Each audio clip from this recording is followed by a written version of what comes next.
Matt, what's going on, brother? What's going on, Rich? Good to see you. Thanks for joining. Yeah, anytime. Thanks for coming on. I appreciate you. Pleasure. How's everything going? It's going good. Exhausting is how it's going. Can imagine. Yeah, brutal market out there right Is at the moment. I'm hearing like mixed reviews from everyone where it's one person I'm hearing great, brutal, this, that. It's like all over. So that means to me that it's going in the right direction, Well, it's which is a positive sign for me. there's positives and negatives, right?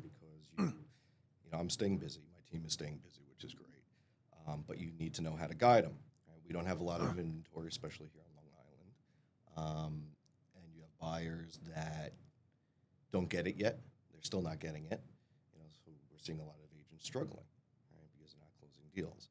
You have to know how to guide that buyer, how to talk to them, quell expectations, and how to encourage the sellers and get them to go to market. So kind of interesting times, right? It is, but does that make it, silly question, right? But it's an honest one. Does that make the job more interesting or It's not what to expect, so it makes it different, right? I find it always to be interesting in some way because you have to evolve and grow. Right? To me, there's nothing worse than being in an industry or type of job where it's always the same. It's boring, right? You want challenges. I think that's why a lot of agents who jump into this business quickly exit this business. They don't realize it's a challenging business. People see these TV shows and money raining from the heavens, so to speak, and everything's glamour, and it's really not. You and I know that. Aside from it not being glamorous in terms of an instant paycheck. Well, it's all staged too. It's staged. Well, at least and you're walking into stuff where you want to burn clothes after sometimes, Sure. right? So, That's right. there's a lot of agents that can't hack it because they're not used to hard work. They want easy, which is kind of the general mentality, I think, of a lot of people these days. Yep. All right. But for me, what I'm noticing is that some sellers are softening coming to market. I think a lot of them hit the wall and they're ready already, but they might need a bigger helping hand in understanding what their next step is. Where it used to be, list my house, we'll find something else, let's go. Now it's kind of like we really need to plan out where you're going next or in the interim and really show them. If it means taking them out more to see things in advance where you might not have done that previously because they weren't ready, they need to really see that now. That brings them to market. I just did that with a potential seller on Sunday. She's been looking at selling for a while, very nervous about where to go. Chances are she wants to head to Florida. At first she was considering up here, a little condo, few and far in between and what she would spend. I know she doesn't intend on buying something up here, but the only way that she'll be okay selling was if I started taking her out to just see that things exist out there. Sure. She knows she's not ready to make an offer. Maybe she'll even rent for a year. Who knows?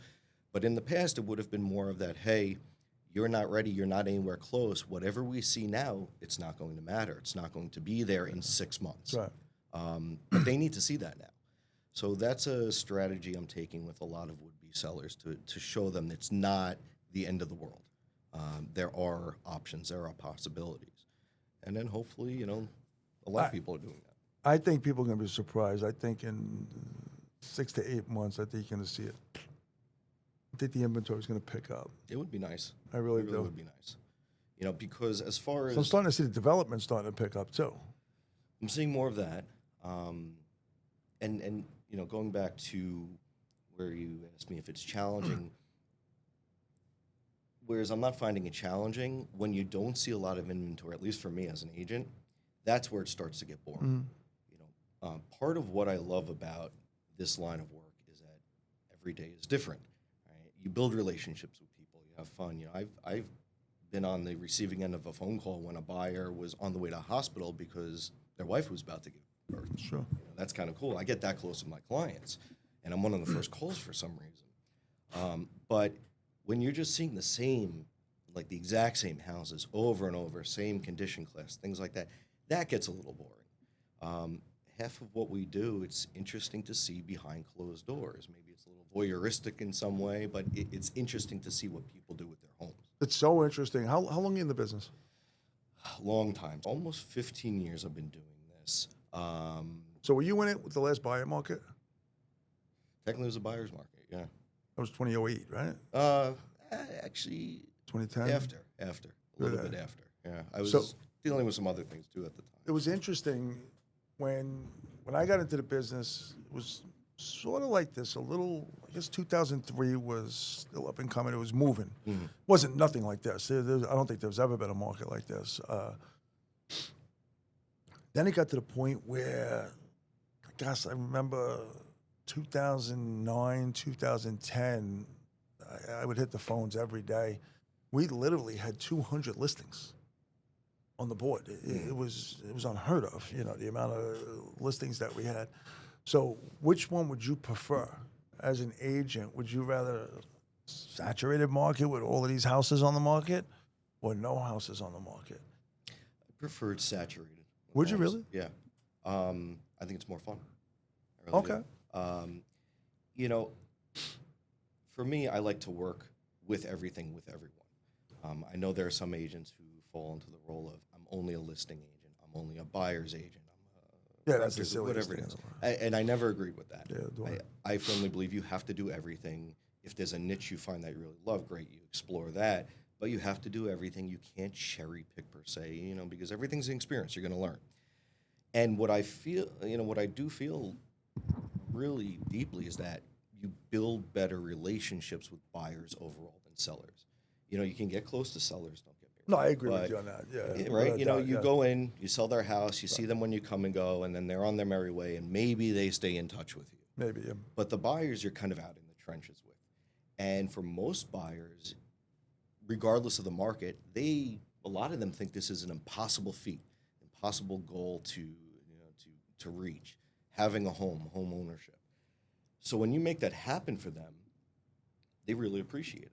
Mhm. And even people that you're friends with that you help. I was sitting in a friend's backyard over the weekend who I helped get a house pre-COVID.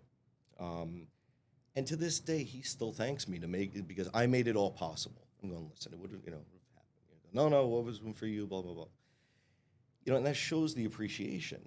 So you get close with your buyers. You joke around with them. When I had gotten married, I had some of my buyer clients at my wedding because we got that close. Wow. That was one of the ones that actually called me when his wife was giving birth. Wow. So you really build these firm relationships where they become friends. And I find they refer more than a lot of sellers because they talk about how you got the job done for them. So for me, I would love to see more houses because I think it does bring more buyers out and you can build relationships like that. And it gives them more options. Yeah, it's interesting. It's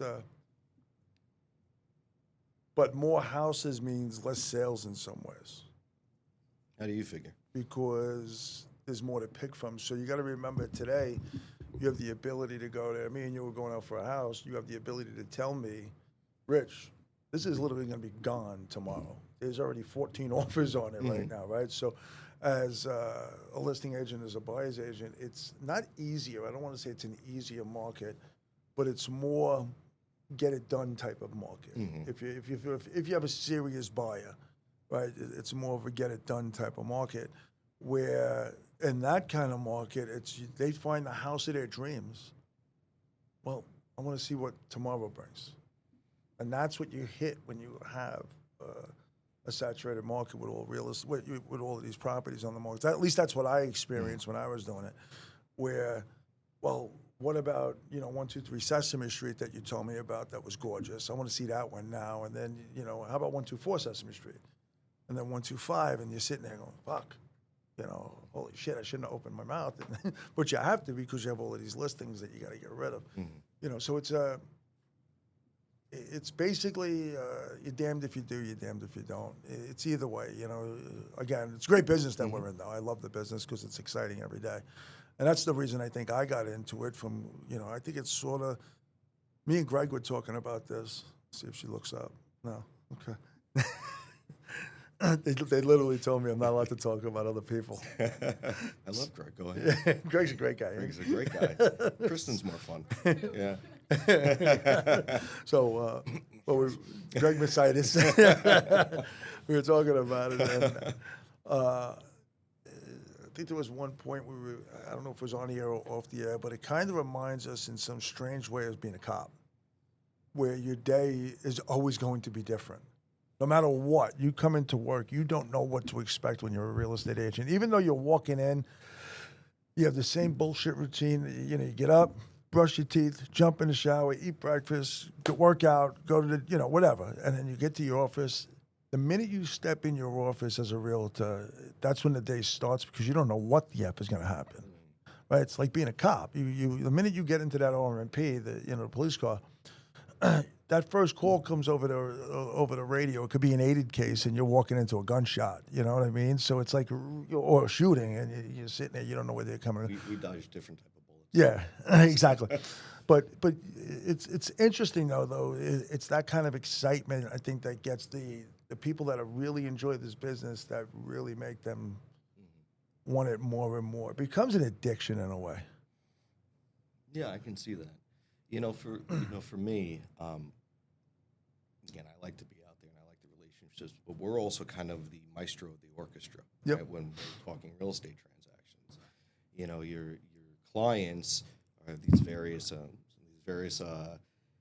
players in the orchestra, and then dealing with the vendors and the attorneys and keeping everything going and flowing. It's interesting to get that to the finish, the grand finale, because you have one instrument that's off and everything just tanks. Right. And I think that even goes back to what you were saying about the buyers who then want to say, oh, well, what about this house and this house after? I think one of the signs of a great agent getting to the guiding factor is that you have to really make them see the light of, hey, there will always be something else, regardless if there's 100 houses on the market or 5 houses on the market, because people are going to still do that.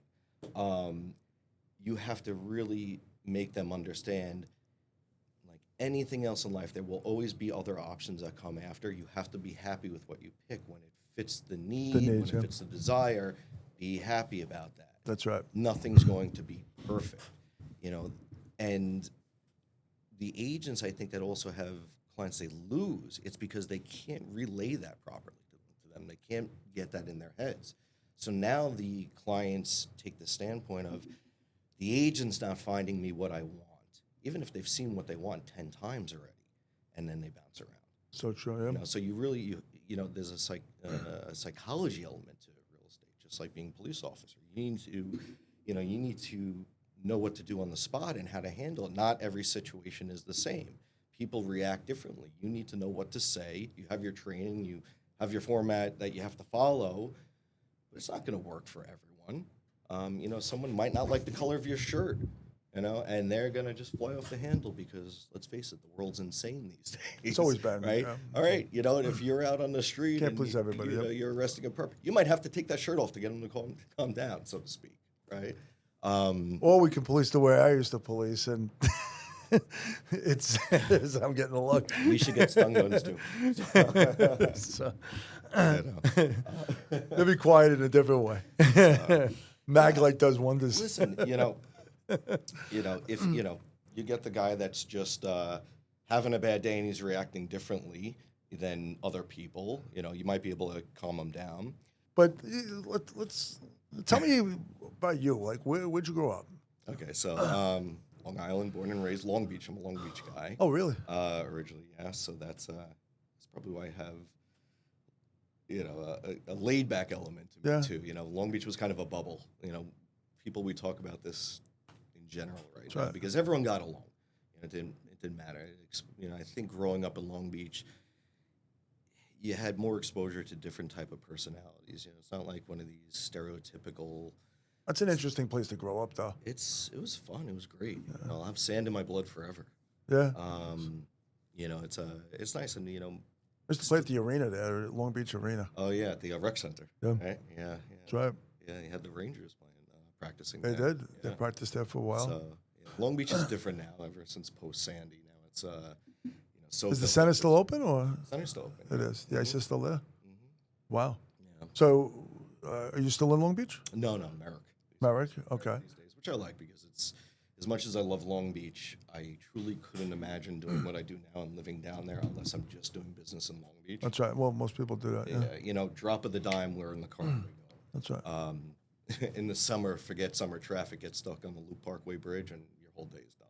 So, you know, with being in Merrick, I can get to Queens, I can get to North Shore, extreme South Shore, into Suffolk fairly quickly. You know, so I like the location. Where'd you go to school? You went to school in Long Beach? Well, I went to Long Beach High School, Yep. college, SUNY Albany. SUNY Albany. Okay. SUNY Albany guy. Somehow I made it out alive. Yeah. Who knows how? You know. I get it. I went back up after college and couldn't believe I went to college there. Sort of like Buffalo.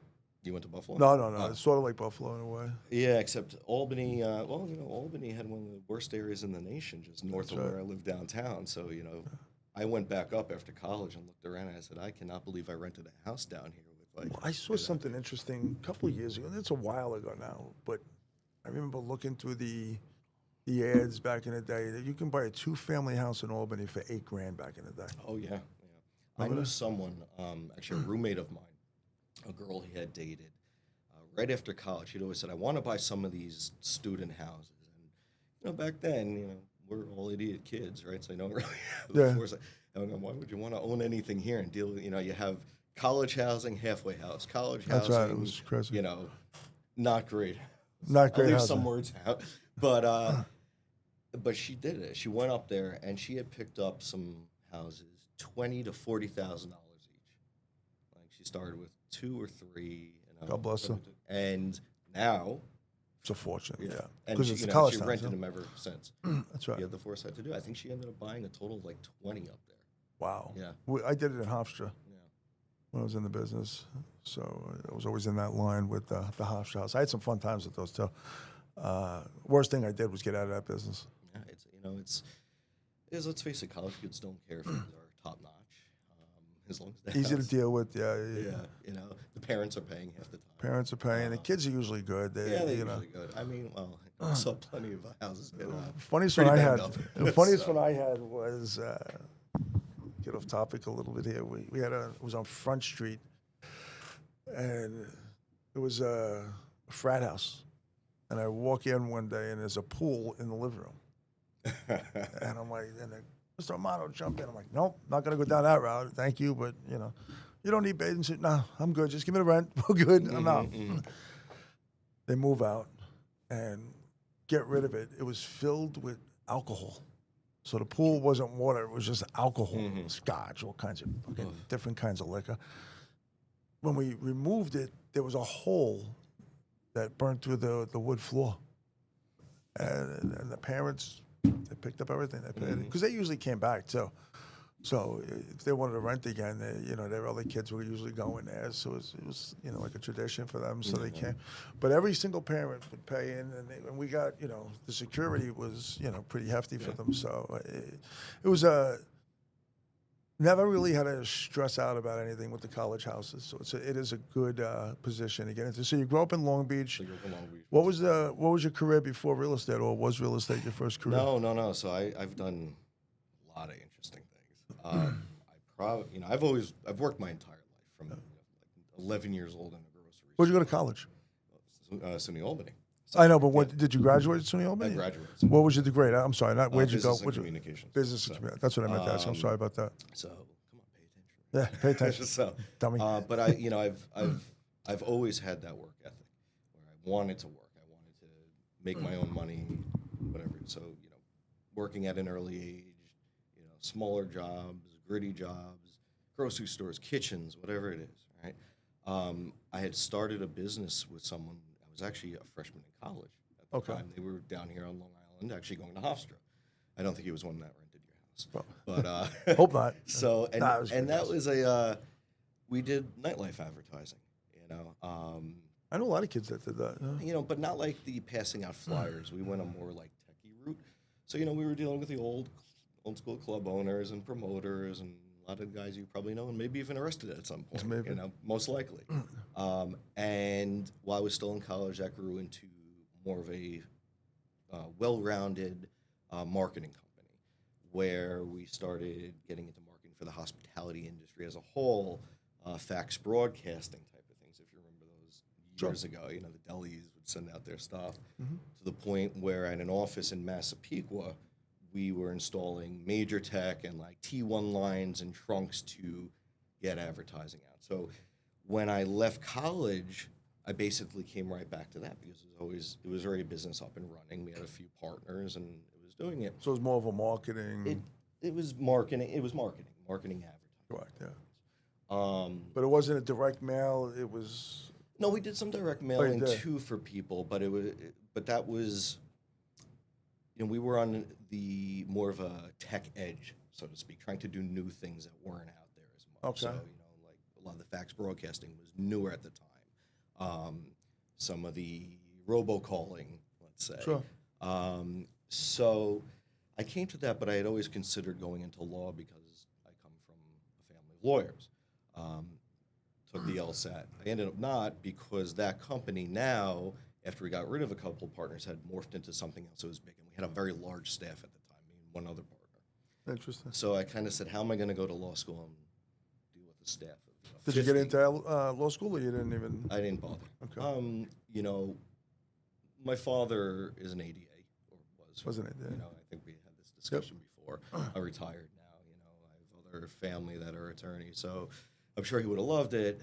You know, but there's plenty of kids that went that route and they're still living in their parents' basement, right? Let's face it. That's So, right, yeah. you know, and it wasn't for me at the time. So I had focused on that business for a while. Eventually, I wanted to get away from it. I had my partner buy me out, and I opened up my own boutique marketing agency. Because I like to be creative. I'm creative. I like to have fun. Anyone around the office knows I'm kind of silly, and I like to have a good time, and you know, I paint a story, which I think helps with real estate. You have to paint that story for people. Very well. You know, and you know, tell the story, paint the picture, I should say. So I had this marketing company running for a while. I had rented space in a friend's father's office. He had an extra space. I didn't want clients coming to my house, and they had an insurance brokerage. So I'm working on the marketing, design. I've got 1099 subcontractors I'm dealing with. I didn't want to maintain a staff again because I just got away from a company with a huge staff, and more than half of my day was managing personalities, as you know. It's, you're getting 25% of your day is actual work. Yeah. So I said, you know what? I may as well get into some insurance. You know, this looks kind of interesting because I like challenges. So Sure. I self-taught. They signed off on the hours for me. I didn't need to, and I took the course. I passed. I got my license. Said, well, I'm just going to open an insurance chain now. What's the difference between insurance and our world? Because Gary Keller was doing that too, right? Gary was in the insurance world. And I have a better mustache. Yeah. So Gary it's the same thing, but I guess insurance agents attract to the real estate business too, right? you know, so I wasn't. Because Jeannie is also What type of insurance was Gary Keller? Do you know? I don't know. I think it was it PNC. Okay, so I did life, Property health, and casualty. disability. Okay, So it's a little bit different. You know, PNC, you're dealing with homeowners insurance. that's right. Yeah. And I have a license for life, disability health. And, you know, it's great. We did a lot of unique cases. I actually took on my friend as a partner because his father kind of wouldn't deal with him anymore. Yeah. You know, we built up that business. And at that time, I said, all right, I'm going to back off from the marketing stuff because when it comes to creative industries, everyone thinks they can do it. There's a lot of gray in terms of areas of, you know, what expectations versus what they get. I was getting calls from clients in the middle of the night, going to networking meetings where you have the retired grandma who has time on her hands and she can do what I do, you know, quote unquote. Yep. And I'm competing with her for the same work that should be $10,000 for now, like $100. Interesting. So I said, you know, and now look at AI and everything. There's a lot of, you know, the design world's completely different. So I'm kind of glad. But so I focused on the insurance, life, health, and disability.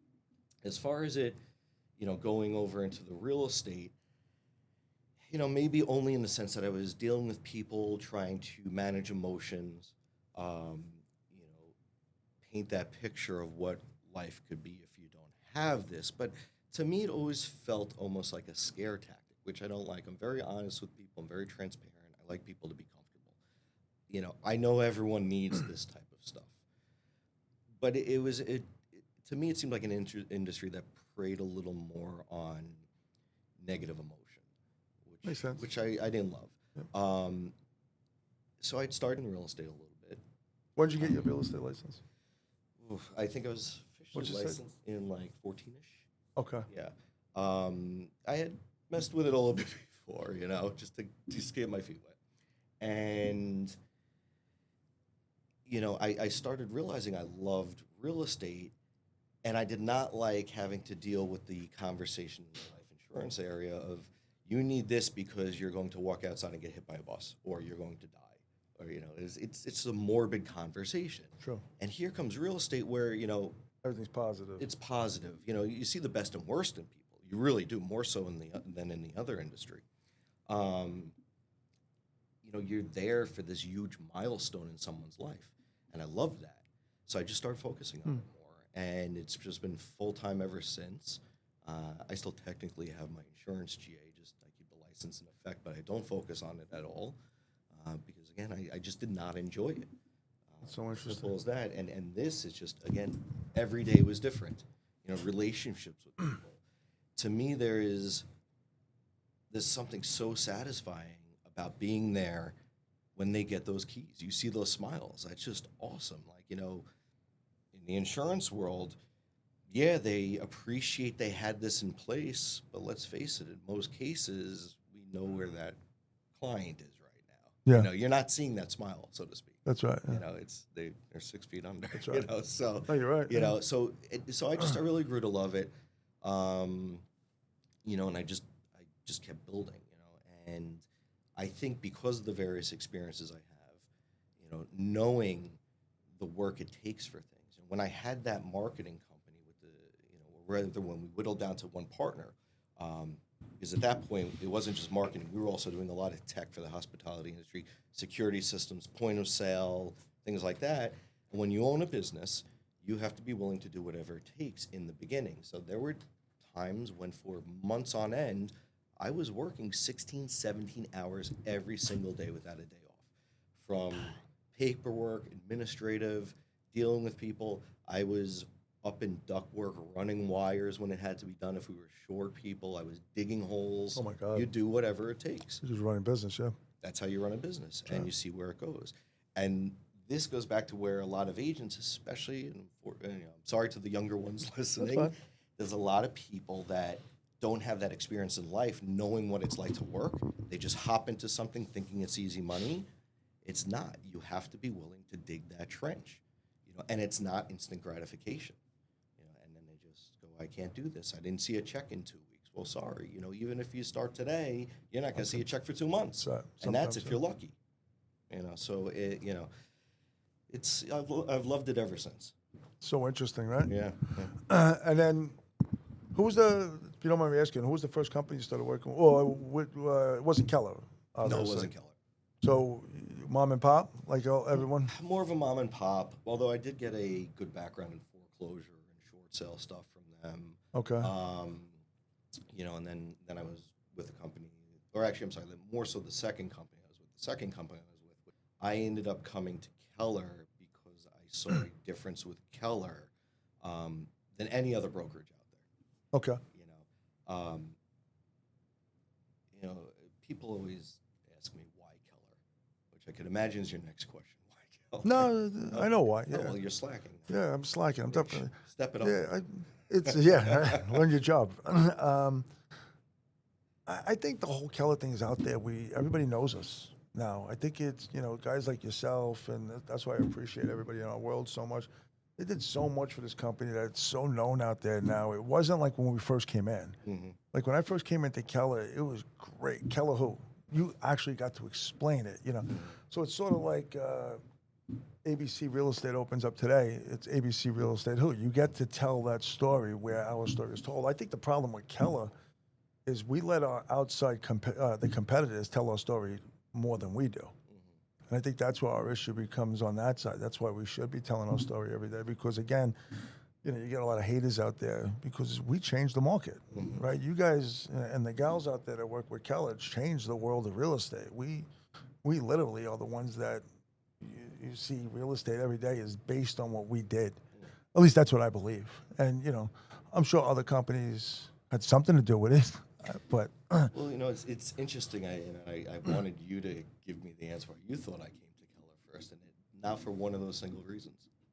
no, I didn't think it would be for that. So, you know, and don't get me wrong, I get Keller, it. it's all that, you know, Yeah. all that and more. I don't know. I didn't think that would be the reason. Well, I'm curious. What do you think the reason is? I think you came to it by the type of person you are. I think it was the community aspect that it brought into it. I think you wanted more of that, and you're looking for a place to call home in your work, so you could have that work-life balance in some way where it's a fun place to go outside of the house. And that's what I would.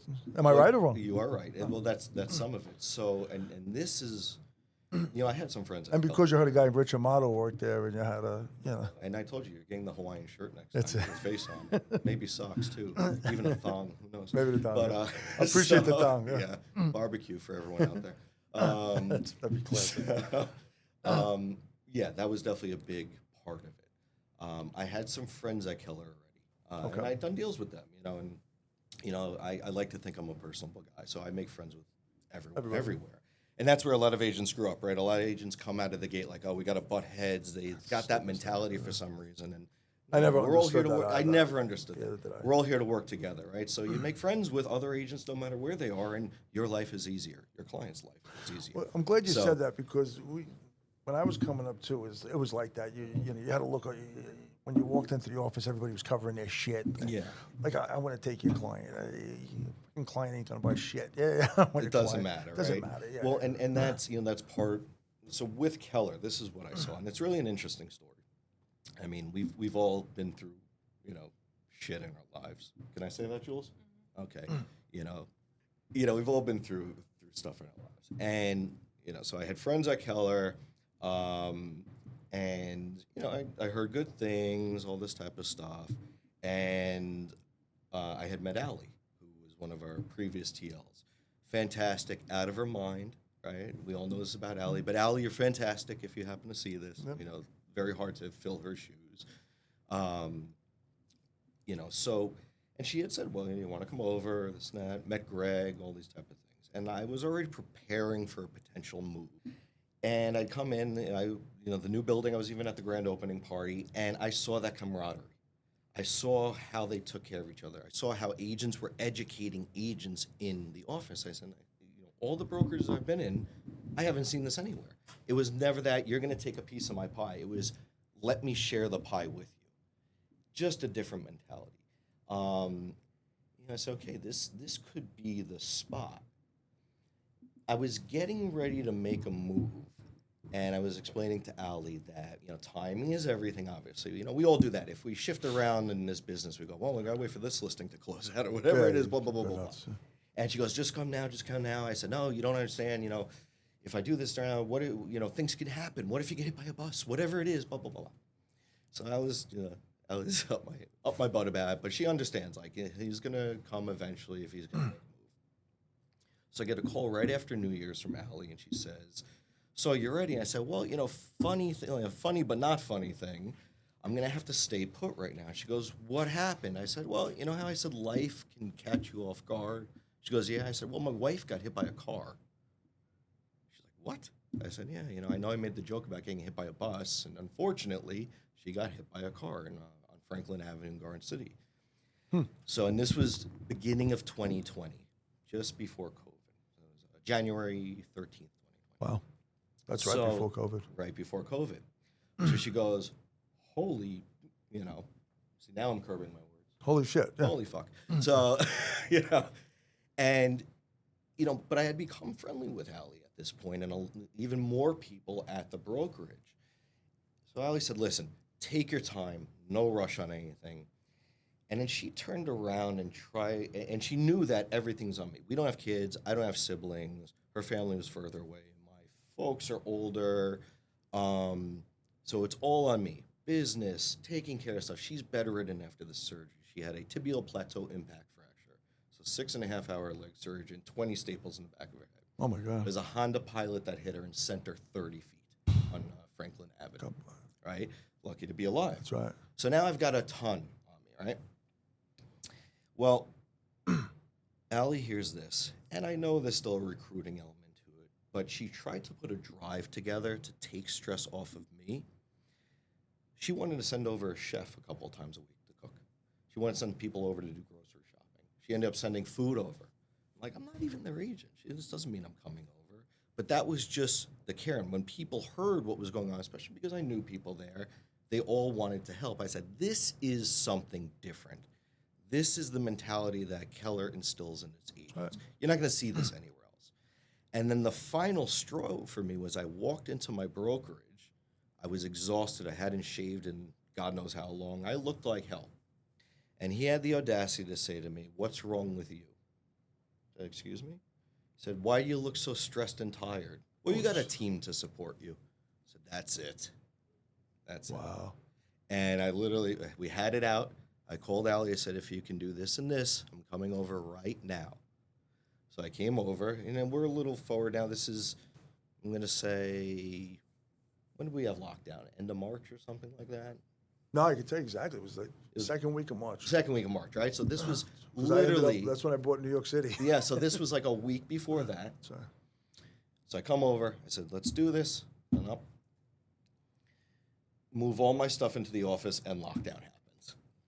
Literally, I move all my furniture Can't beat in. it. The next day, lockdown happens. Well, lockdown was good. It allowed me to be Yeah, get with your her, shit done, yeah. be home with her, take care of her, all these type of things. So it was just a wild time. Wow. Then things reopened, and I really got to see I got to see an abridged version of the office, so to speak, because, right, we're still under these restrictions and everything. But I see how everyone's operating. I'm going like, this is something different. And then business gets back to normal. I'm like, wow, I'm so glad I came here because this is a fun place. As agents, we don't have that 9-to-5 camaraderie that you do in the corporate world. Water cooler talk per se, lunches together, all these type of things. We just come and go. We do our business. Sometimes we see each other. Sometimes we don't. But people were there. They wanted to be there. They wanted to be together. This was like a family, and I value that. I don't have a big family. And so the people that are in my life that I choose to accept into my life, I treat them like family, and I expect the same in return. And this was that. And ever since, I always say, I'll never leave. I'll never leave. I guess I've got red in my blood now forever. Pardon the pun, but it's really something else. Obviously it's evolved over the years. The brokerage, Greg. And then you came in, and oh my God, this guy Rich Amato, he's bad news. We're not gonna have him in there. He's tough. He's gonna arrest everyone for the shit we do. But no, it's been great since you came in. And totally different. It's just, and now we got Sal, who's just, he's awesome, Sal. You know my thoughts on Sal. Sal, if you're listening, lay off the caffeine. Yeah, lay off the caffeine. Lay off the caffeine, Sal. But he re-energized that place so much, in terms of things, and so much going on. And agents are happy. They love being there. Gotcha. Yeah. I see that too. Yeah, it is great. It's a great place. It really and, is. You have a huge part of that because appreciate that. You're behind them. Well, I think it's more the agents that obviously. I always leadership's important. Leadership's very important, but it's the agents that take on the leadership. Without the agents, you don't have it. And I really do mean that. You get people that say it. I really do mean it. I was on your side, so and I think that's where Sal comes in too. A lot of people don't understand. A lot of people in leadership. Again, I think this is where I went a little different now with the team leaders, where you're getting team leaders that done the business now. And so they know what it's like to walk in your shoes before. And I see this, I don't want to mention other companies or anything like that, but you see this in other places where they have this manager that doesn't know what the fuck they're talking about. They never sold a house. They never saw, they didn't even see a house. They don't even own a house. They don't know what a key is. They don't know what a key is, right?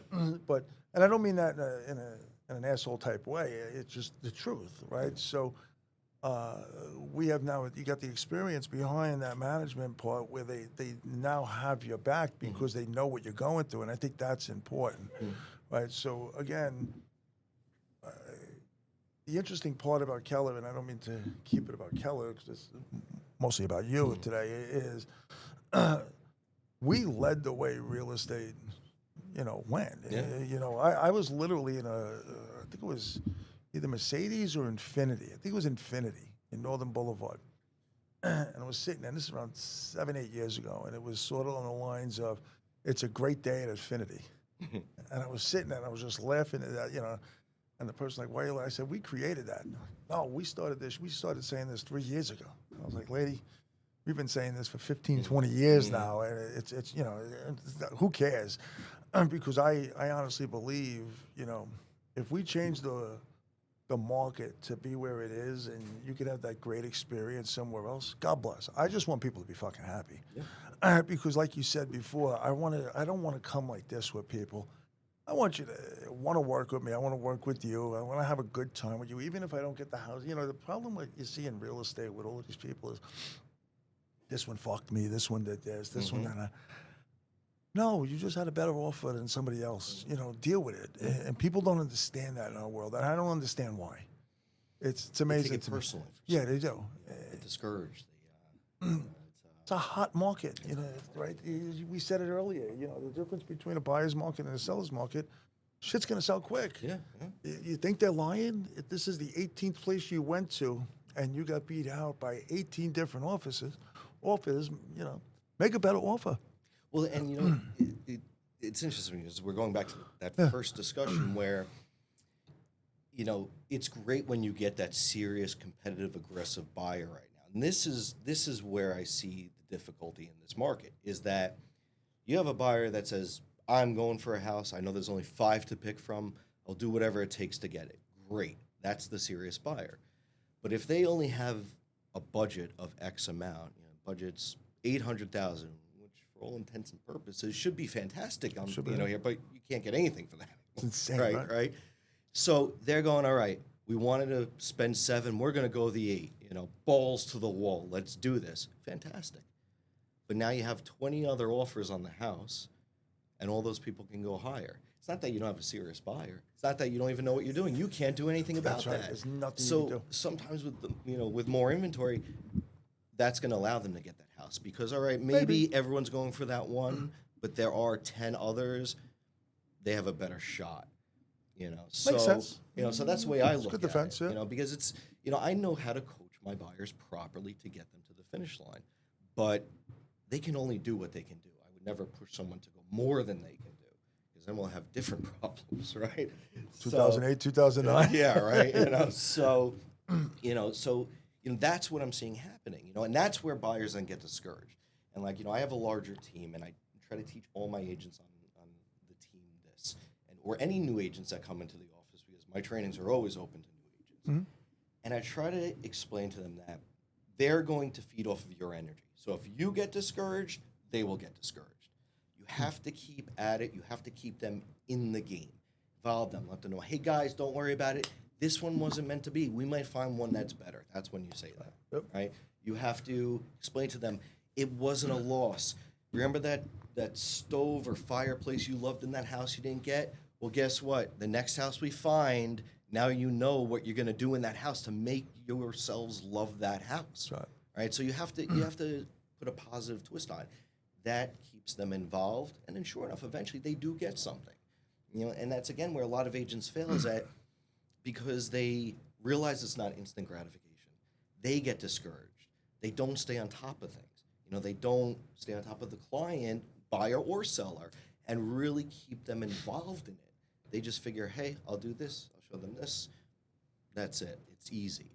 And then they move on. It's Makes not. no sense. It's constant communication. Right. It's I always say if you promise someone something, and this goes for anything in life, you have to do it, right? Oh, you have to deliver. You have to do it. Now, you sending out lists to your buyers about what homes you want them to see, whatever it is, or what they pick. All right, you get off the phone, you don't have to necessarily do it 5 minutes after, but it better be that day. Don't wait 2 days because now you're like every other agent that is just a lazy agent. Right? So what separates you from all the rest of them? I am on top of stuff. I am very on top of stuff. I'm in constant communication. I don't stop. I am happy to drive 300 miles in one day on just Long Island. I have done it many times. Sometimes I put up silly posts of like my routes. I think the most homes I've shown in one day was 28. Wow. Yeah, I had clients that came in from Texas. So here, this is an interesting story. There were clients that came in from Texas.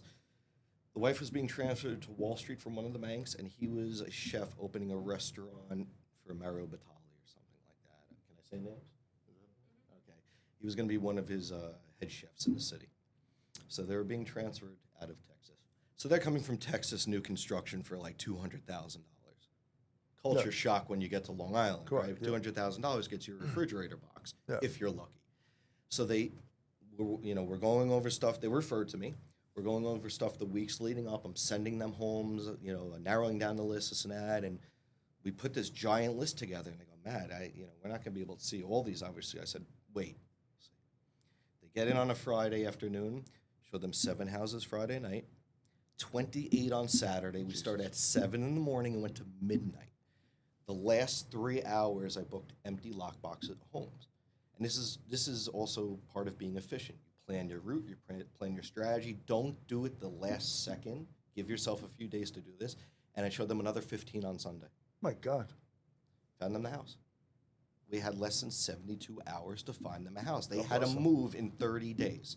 They needed to know there was something secured. God bless. Did it. I tell people that, and just like you said, like, what are you kidding? That's awesome. But you get the job done, and I enjoyed it too. It's fun. It's like a goal. You're running a marathon. It's like, let's get to that finish line. Let's see that we can do this. And we did it. That's right. Sure enough, the house I found them, the inspector squashed it, of course. Happens, But we had 3 backups, and they went for one of those.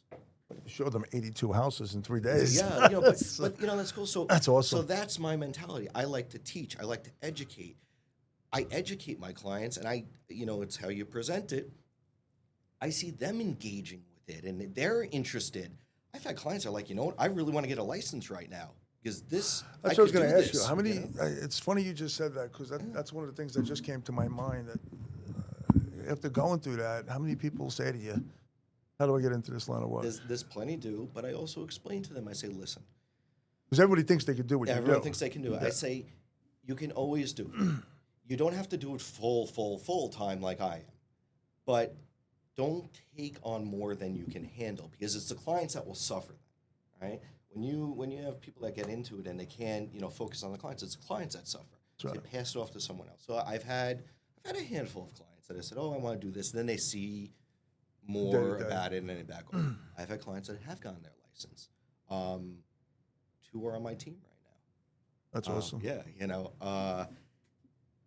but they have to have the interest in it, and I try to identify that too in new agents, the ones that really have the passion for it, and they also need that work ethic. They need to know, like, you gotta do what you say you're going to do, and you have to be humble enough to say when you can't do it, let me get someone else involved or pass it off. That's the problem. Nobody wants to. No one wants to do that. Yeah. There were, and I tell them all. I said it's not about your commission. This is something where a lot of agents in this business forget the most important aspect.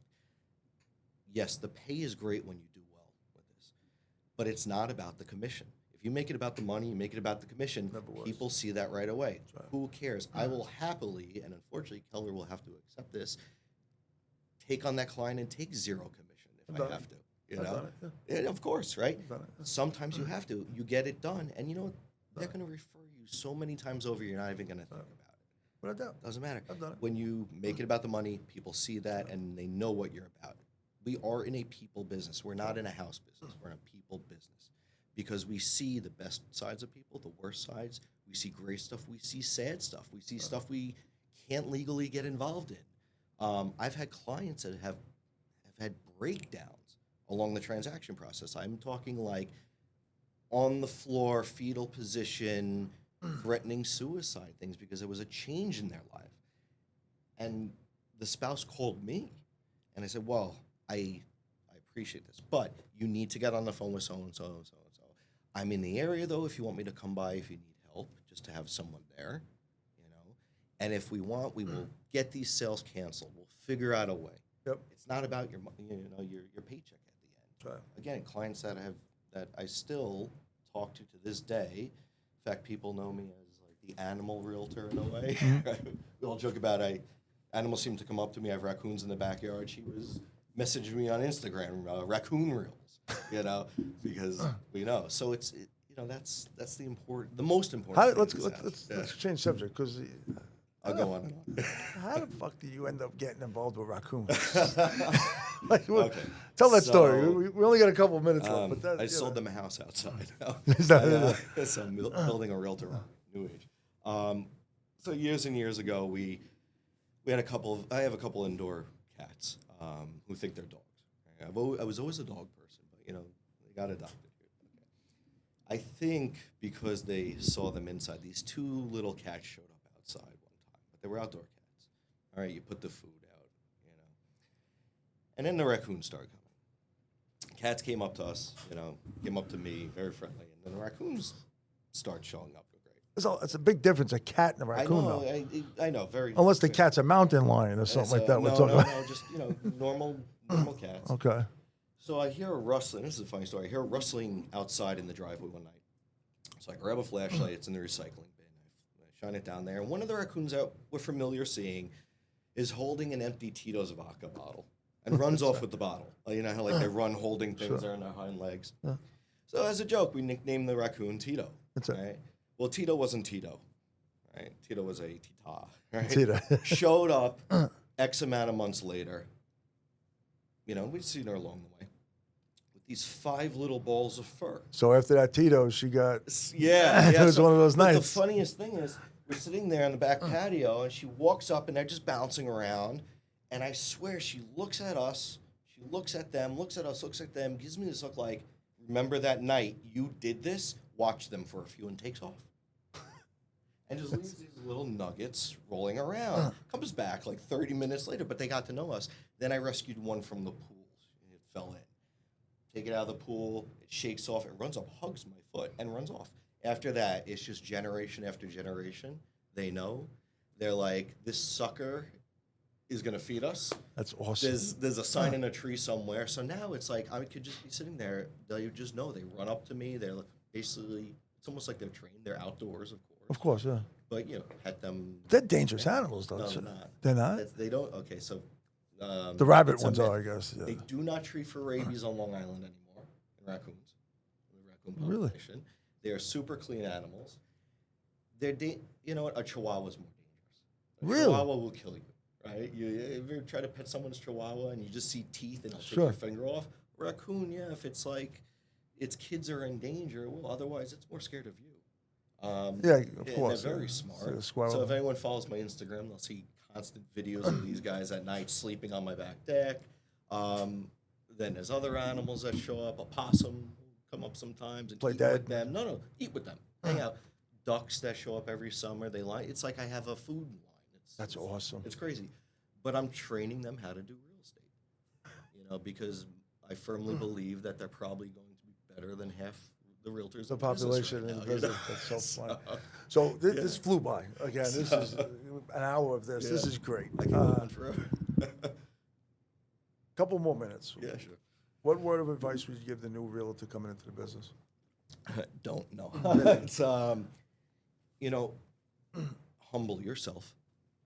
Be open to learning and be involved, and not just involved with your clients and your business, but involved in what's going on with other agents, brokerages. You always hear these agents that go, I want to work, I want to learn. They don't show up for trainings. Someone puts out a request for help with an open house. They don't jump on it because they'd rather be on the beach in the summer. This is a business where you're going to give up your beach days. You're going to give up some time with your family. You're not going to party all the time. And yet everybody believes that that's what you could do. That's what it is. I've never sat on a beach and done business, so to speak.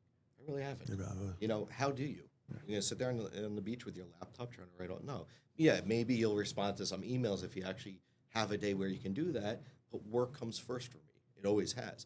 So you need to know that you have to be in it to win it. You have to be committed and follow through with what you do. Be involved. It's nothing worth it in life comes easy. It's as simple as that. Whether it's this industry or another. I don't care if you're flipping hamburgers. If that's what you want to do, that's fine. But it's going to be work, and you have to do it. Enjoy you can't it, just yeah. say, hey, I'm going to throw it on for 2 seconds and take it off and be done, because you're going to give people food poisoning. That's right. Right? So you have to be committed, follow through. And that's a problem with a lot of what we're seeing out there now is people don't want to work. They think, everyone's making money off of social media and influencers and, all this garbage that's not sustainable. It's not long term. Rich, you and I come from generations where we're like, you work hard, you build yourself, and you'll survive. Right. And look what happened when TikTok shut down for last year for one day. Half the world melted. That's right. Right? They don't know how to make a living. That's right. Yeah. It's insane. Don't be afraid to dig that ditch. What can we expect from you in 25, 26? Exotic dancing. There you go. Definitely taking that route. It's a new way to close clients. Yep.